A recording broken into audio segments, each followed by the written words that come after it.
এক মুহূর্তকাল কোনো মানুষ যদি তার রবের শুকরিয়া আদায় করত একা একা, আর একা একা ডাকার কথাই কোরআনে আল্লাহ, মহান আল্লাহ বলেছেন যে তুমি আমাকে একা একা ডাকো, প্রতি ডাকের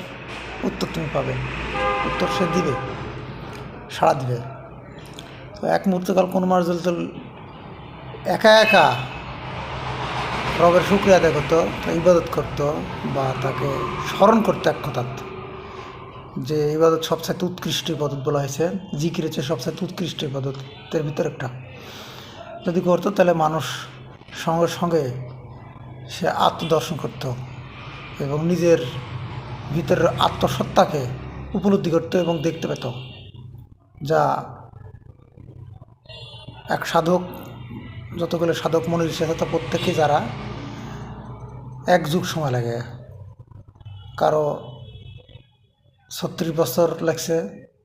কারো 12 বছর লাগছে, কারো 15 বছর, অনেকের অনেক রকম সময়, যার প্রেম অনুযায়ী তার ধারা বইছে এবং সে অনুযায়ী তারা দর্শন করছে। এই এক মুহূর্ত সময়কে তৈরি করতে, সব কিছু থেকে নিজেকে পরিত্যাগ করে এক মুহূর্ত সময়ে বাহির করতে গেলে পরে নিজেকে মরার আগে মরতে হয়।